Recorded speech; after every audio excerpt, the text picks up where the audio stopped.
নমস্কাৰ স্বাগতম এয়া হৈছে ফাইনেল ৰিপৰ্ট ষ্টুডিঅ'ত মই প্ৰাঞ্চল আৰম্ভণিতে ব্ৰেকিং নিউজ বাক্সাত পুনৰ নাও দুৰ্ঘটনা সংঘটিত হৈছে খাগ্ৰাবাৰীৰ বেকিনৈত সংঘটিত হৈছে এই নাও দুৰ্ঘটনা নাওখনত 8 জনকৈ যুৱক আছিল যদিও 7 জন যুৱকক স্থানীয় ব্যক্তিৰ সহযোগত উদ্ধাৰ কৰিবলৈ সক্ষম হয় বৰ্তমানে এগৰাকী যুৱক সন্ধানহীন অৱস্থাত সন্ধানহীন হৈ থকা যুৱকজনৰ নাম খাৰিজা সন্ধানহীন যুৱকজন বিজদিৰ ময়নামাতাৰ হিজো খেৰকেটাৰিত ঘৰ তেওঁৰ যুৱকজনক উদ্ধাৰৰ বাবে আৰক্ষী আৰু এছডিআৰএফ বাহিনীয়ে অভিযান অব্যাহত ৰাখিছে ইফালে আছিল ইফালৰ পৰা ইফালে আহি মানে গাড়ী লৈ কিনে ইফালে যাবা বুলি আহিছিল ইফালে ক'ৰ পৰা আহিছিল আমি হেলাচিগুৰি কেইজন আছিল নাওখনত 8 জন আছিল আমি 8 জন মানে এই নাও কাটল দি 9 জন আছিল কোনে হেৰাইছে সিজু কেৰকাটাৰি বিজদি পোৱা নাই নাওটো পুকুৰৰ কাৰলৈ খন্দ লাগছিল নেকি নাই ডাইৰেক্ট ডুবি কিনে মানে পানী হুমি মানে ডুবি গৈছে নাওটো সৰু আছিল নাও সৰু আছিল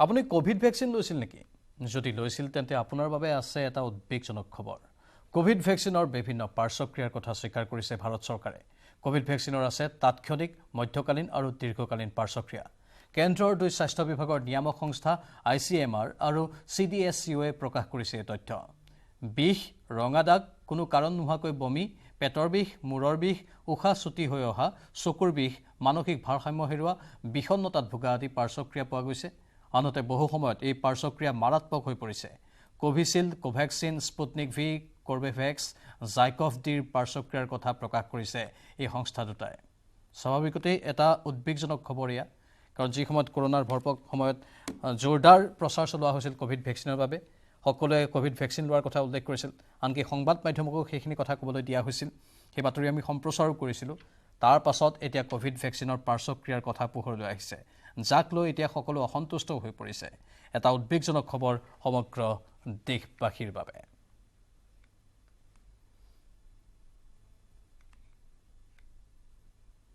কোনে এইটো দায়িত্ব ল'ব কেন্দ্ৰ চৰকাৰে স্বীকাৰ কৰিছে কাৰ ওপৰত জুৰ্মানা হ'ব এই টাইমত যে কিছু মানুহ মৰিছে সেইসকলক জান কোনে বাপচ দিব চৰকাৰে কিমান ক্ষতিপূৰণ দিব যদি দিয়ে চৰকাৰে কমচে কম 1 কোটি দিব লাগে পাৰ ফেমিলি কমচে কম আমাৰে এইটো চৰকাৰে ডাঙৰ এনাউন্সমেন্ট কৰে ডাঙৰ মাত পাতে কিমান ক্ৰিটিচাইজ হৈছে এই টাইমত এটা চৰকাৰে মানা নাই এতিয়া চৰকাৰে দিয়ক ক্ষতিপূৰণ দিয়ক যি মানুহবিলাকে এই ভ্যাকচিনৰ কাৰণে মৰিছে কমচে কম পাৰ ফেমিলি 1 crore দিব লাগে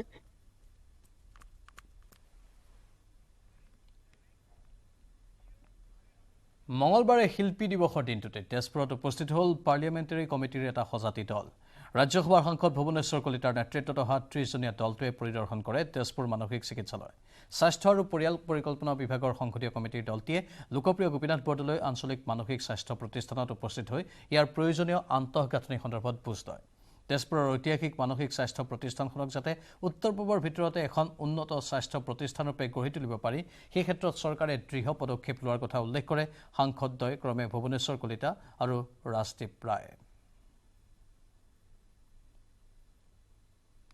বিশেষ অৱস্থান আছে ষ্টেণ্ডিং কমিটিৰ ৰিপৰ্টখিনি ষ্টেণ্ডিং কমিটি সদায় বিশেষ নেশ্যনেল ইনষ্টিটিউটবিলাকক পৰিদৰ্শন কৰে আমি কেইদিন আগতে একদম চণ্ডীগড়ৰ পৰা নিমেন্সৰ পৰা টাটা মেমৰিয়েলৰ পৰা সবকেইটা ইনষ্টিটিউট নেশ্যনেল ইনষ্টিটিউট আমি পৰিদৰ্শন কৰি আছোঁ সেইটো কাৰ্যসূচী আগবঢ়াই আজি আমি মেণ্টেল হস্পিটেল তেজপুৰ আৰু এইমছ গুৱাহাটী পৰিদৰ্শন কৰিম 2 দিন আমি অসমত থাকিম গোটেই কমিটিটো সব এমপিবিলাক আহিছে ৰাজ্যসভা আৰু লোকসভাৰ আমি ৰিপৰ্ট এটা দাখিল কৰিম ৰাজ্যসভাৰ ছেক্ৰেটাৰিয়েটত মূল উদ্দেশ্য হ'ল আমাৰ মেডিকেল হেল্থ টাৰ্চিয়াৰী লেভেলত ইনফ্ৰাষ্ট্ৰাকচাৰখিনি ডেভেলপমেণ্ট কৰাৰ কাৰণে তেজপুৰৰ মেণ্টেল হস্পিটেল আৰু এইমছ গুৱাহাটীৰ কেনেকুৱা ইম্প্ৰুভমেণ্ট হ'ব পাৰে সেইটোৰ ফালে আমি আজি ইনস্পেকশ্যন কৰিম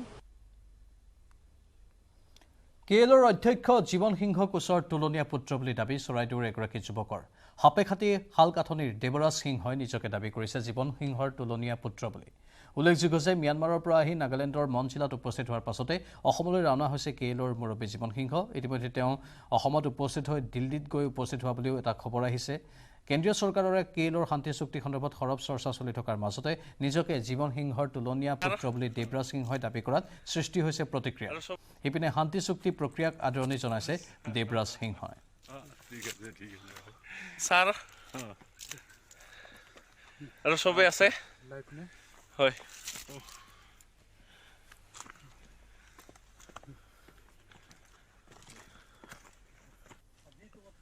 ধন্যবাদ গোটাখানকে আজি আমিৰা গোটাখানে কেএলৰ লগত আজি 2.5 বছৰ আগৰ পৰা এই প্ৰচেছ আৰম্ভ হৈছিলে। আমাৰ মাননীয় মুখ্যমন্ত্ৰী ডাঙৰীয়া হেমন্ত বিশ্ব শৰ্মা ডাঙৰীয়া আৰু স্পেচিয়েল ডিজিপি জিপি সিং ছাৰে যাৰ অৱদান বহুত, গতিকে তেওঁলোকক এই আপোনালোকৰ মাধ্যমৰ জৰিয়তে মই বিশেষ কৃতজ্ঞতা আৰু ধন্যবাদ জ্ঞাপন কৰিছোঁ। মোৰ পিতৃ ঘূৰি অহাত কেন্দ্ৰীয় চৰকাৰ তথা ৰাজ্য চৰকাৰ তথা অসম আৰক্ষী বিশেষ সঞ্চালক প্ৰধান জিপি সিং ডাঙৰীয়াৰ যি অৱদান, গতিকে তেওঁলোকলৈও মই কৃতজ্ঞতা আৰু ধন্যবাদ জ্ঞাপন কৰিছোঁ। অগ্নিকুণ্ডৰ মাজেৰে দুঃসাহসিক জাপ অশ্বাৰোহীৰ। স্পেইনত পৰম্পৰা ৰক্ষা কৰি এই বৰ্ষও আয়োজন কৰা হ'ল লাছ লুমিনেৰিয়াছ উৎসৱ। মাদ্ৰিদৰ পশ্চিমে অৱস্থিত স্পেইনৰ সৰু গাঁও ছান বাৰ্টলম ডি পিনাৰিছত গাঁওবাসীয়ে আয়োজন কৰিলে লাছ লুমিনেৰিয়াছ এই উৎসৱটি। আত্মশুদ্ধি তথা ইষ্ট দেৱতাৰ কৃপাদৃষ্টিৰ অৰ্থে পালিত হয় এই উৎসৱটি।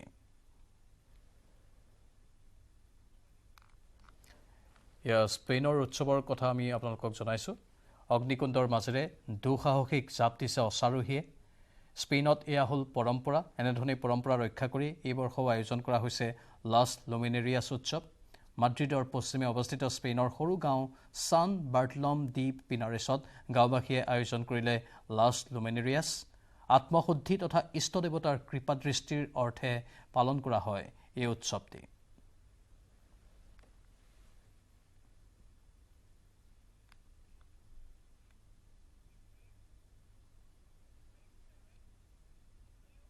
আৰু বাতৰিখিনি সময় হ'ল চমু বাণিজ্যিক বিৰতিৰ। সাধাৰণ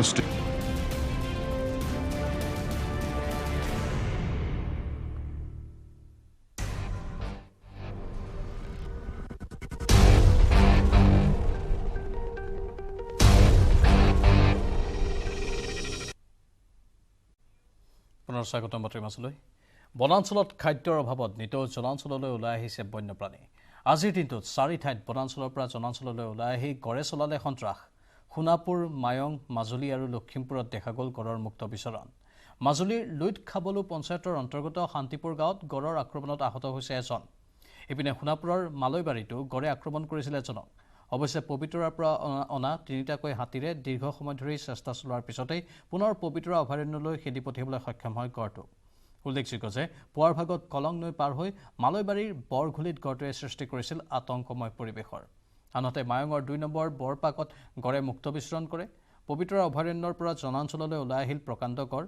নৈৰ পাৰৰ এটি জুপুৰিত গড়টোৱে আশ্ৰয় লোৱাক লৈ আতংকময় পৰিৱেশে বিৰাজ কৰে। আনহাতে বেদখলমুক্ত হোৱাৰ পিছতেই পাভত এটা গড়ৰ মুক্ত বিচৰণৰ দৃশ্য দেখিবলৈ পোৱা গ'ল। মুঠতে আতংকৰ সৃষ্টি হৈছে এই বন্য জীৱ জন্তুসমূহক লৈ বিভিন্ন প্ৰান্তত। আৰু প্ৰায় খাদ্যৰ সন্ধানত এই বন্য জীৱ জন্তুসমূহ ওলাই আহে। কেতিয়াবা খাদ্যৰ সন্ধানত, কেতিয়াবা নিৰাপত্তাৰ খাতিৰত ওলাই আহে। এয়া আজিৰ দিনটোৰ 4 ঠাইৰ দৃশ্য বৰ্তমান দেখুৱাই আছোঁ। বনাঞ্চলৰ পৰা জনাঞ্চললৈ ওলাই আহি গড়ে সন্ত্ৰাস চলোৱাৰ এয়া দৃশ্য। সোণাপুৰ, মায়ং, মাজুলী আৰু লখিমপুৰত দেখা গ'ল গড়ৰ মুক্ত বিচৰণ। মাজুলীৰ লুইত খাবলো পঞ্চায়তৰ অন্তৰ্গত শান্তিপুৰ গাঁৱত গড়ৰ আক্ৰমণত আহত হৈছে এজন। ইপিনে সোণাপুৰৰ মালৈবাৰীতো গড়ে আক্ৰমণ কৰিছিল এজনক। অৱশ্যে পবিতৰাৰ পৰা অনা 3টাকৈ হাতীৰে দীৰ্ঘ সময় ধৰি চেষ্টা চলোৱাৰ পিছতেই পুনৰ পবিতৰা অভয়াৰণ্যলৈ খেদি পঠিয়াবলৈ সক্ষম হয় গড়টো। উল্লেখযোগ্য যে পুৱাৰ ভাগত কলং নৈ পাৰ হৈ মালৈবাৰীৰ বৰঘুলিত গড়টোৱে সৃষ্টি কৰিছিল আতংকময় পৰিৱেশৰ। আনহাতে মায়ঙৰ 2 নম্বৰ বৰপাকত গড়ে মুক্ত বিচৰণ কৰে। পবিতৰা অভয়াৰণ্যৰ পৰা জনাঞ্চললৈ ওলাই আহিছিল প্ৰকাণ্ড গড়। নৈৰ পাৰৰ এটি জুপুৰিত গড়টোৱে আশ্ৰয় লোৱাক লৈ আতংকময় পৰিৱেশৰ সৃষ্টি হয়। আনহাতে বেদখলমুক্ত হোৱাৰ পিছতেই পাভত এটা গড়ে মুক্ত বিচৰণ কৰা দেখা গ'ল।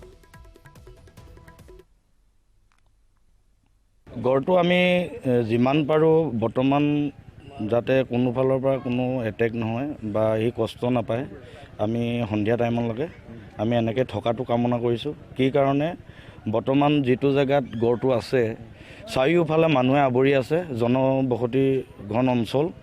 আৰু আমি যদি এতিয়া তাক উলিয়াবলৈ ব্যৱস্থা কৰোঁ, তেতিয়াহ'লে কাক কোনফালে গৈ পেলাই কাক এটেক কৰিব সেইটো আমি ক'ব নোৱাৰোঁ। পাছৰ পৰা আহি মোক কন্দিয়াই লৈ গৈছে, বহুত দূৰলৈ মোক ঠেলি লৈ গৈছে।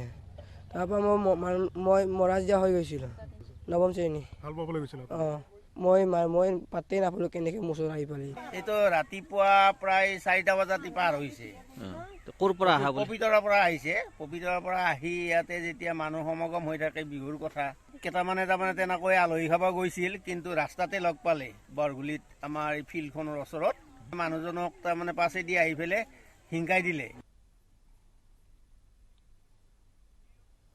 বিজেপিৰ ৰাষ্ট্ৰীয় সভাপতি JP নাড্ডাৰ নেতৃত্বতে আগন্তুক বিধানসভা আৰু লোকসভা নিৰ্বাচনৰ ৰণত নামিব গেৰুৱা বাহিনী। নিৰ্বাচনৰ প্ৰতি লক্ষ্য ৰাখি বৃদ্ধি কৰা হৈছে বিজেপিৰ ৰাষ্ট্ৰীয় সভাপতি JP নাড্ডাৰ কাৰ্যকাল। 2024 জুন মাহলৈ বিজেপিৰ ৰাষ্ট্ৰীয় সভাপতিৰূপে থাকিব JP নাড্ডা। দিল্লীত অনুষ্ঠিত বিজেপিৰ ৰাষ্ট্ৰীয় কাৰ্যনিৰ্বাহকত লোৱা হৈছে এই সিদ্ধান্ত। কাৰ্যনিৰ্বাহকৰ অন্তত সংবাদমেলযোগে এই কথা ঘোষণা কৰে কেন্দ্ৰীয় গৃহমন্ত্ৰী অমিত শ্বাহে। উল্লেখযোগ্য যে চলিত বৰ্ষত মেঘালয়, ত্ৰিপুৰা, নাগালেণ্ডৰ লগতে 9খন ৰাজ্যত অনুষ্ঠিত হ'ব বিধানসভা নিৰ্বাচন। তাৰ পিছতেই 2024 অনুষ্ঠিত হ'ব লোকসভা নিৰ্বাচন। প্ৰধানমন্ত্ৰীৰ উপস্থিতিত নতুন দিল্লীত দুদিনীয়াকৈ অনুষ্ঠিত বিজেপিৰ ৰাষ্ট্ৰীয় কাৰ্যনিৰ্বাহকত প্ৰস্তুত কৰা হৈছে আগন্তুক নিৰ্বাচনৰ ৰণকৌশল।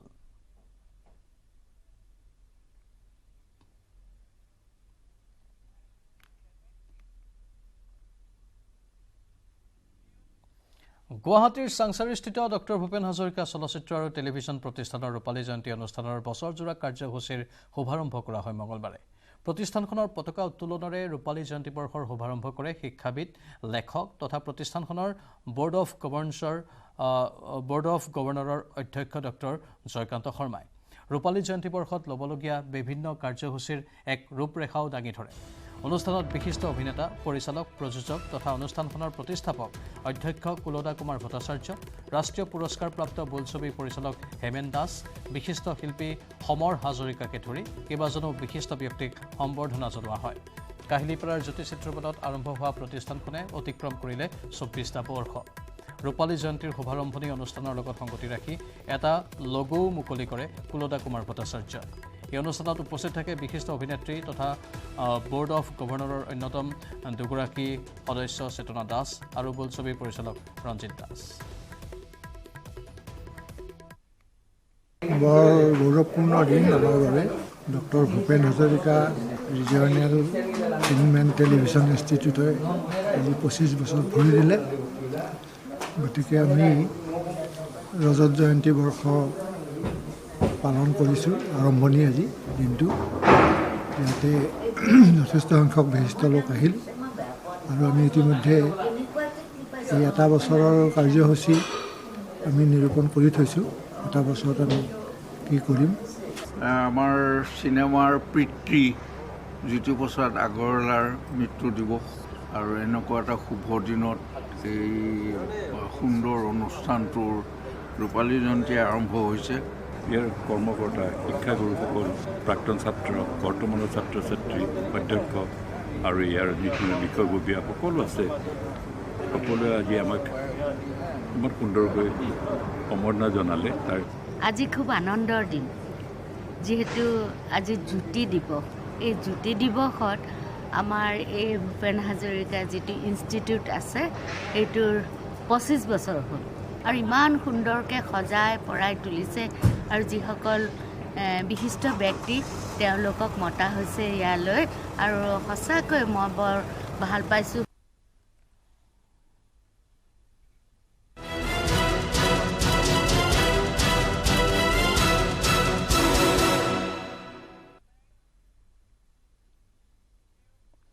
গুৱাহাটী উচ্চ ন্যায়ালয়ৰ ৰায়ক লৈ তীব্ৰ অসন্তুষ্টি অৰ্ণমাই বৰুৱাৰ পৰিয়ালৰ। আদালতত অৰ্ণমাই ধৰ্ষণ হত্যাকাণ্ডৰ সঠিক তথ্য প্ৰমাণ আৰক্ষীয়ে দিব নোৱাৰাত ক্ষোভ প্ৰকাশ কৰিছে অৰ্ণমাই বৰুৱাৰ স্বামী তথা স্থানীয় লোকে।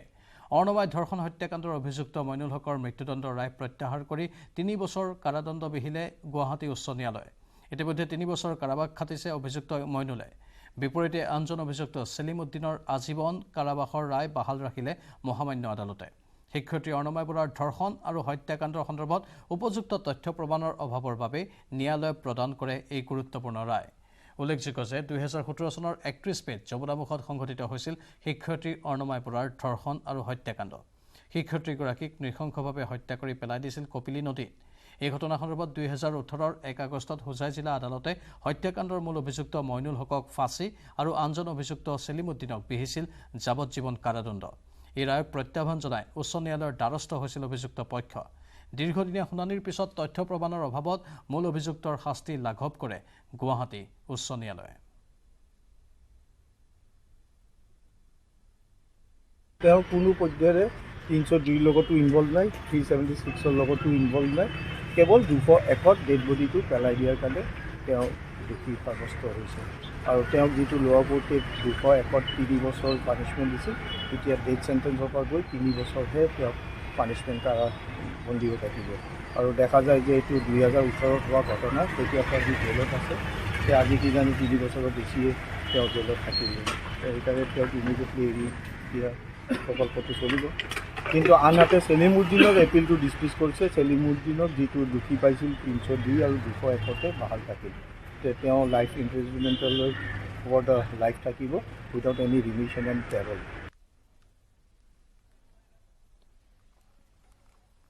ইয়াৰ লগে সময় হৈছে এতিয়া নগাঁও চহৰৰ ইটাচালিত পথ দুৰ্ঘটনাৰ খবৰ। ই ৰিক্সাক মহতিয়ালে ৱেগনাৰ বাহনে। ই ৰিক্সাত থকা এটি শিশু আৰু 2গৰাকী মহিলাসহ 5জন আহত হয়। আহত এগৰাকী মহিলাৰ অৱস্থা অতি সংকটজনক। আহতসকলক ভৰ্তি কৰা হৈছে নগাঁৱৰ ভোগেশ্বৰী ফুকননী অসামৰিক চিকিৎসালয়ত। আহত লোকসকলৰ পৰিচয় বৰ্তমানলৈকে জানিব পৰা হোৱা নাই।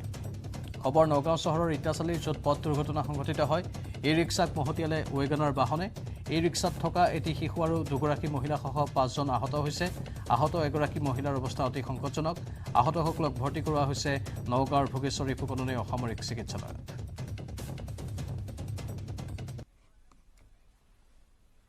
ইয়াৰ লগে সময় হৈছে এতিয়া বাতৰি বিদায় লোৱাৰ। নমস্কাৰ, শুভৰাত্ৰি। সাধাৰণ ষ্টীল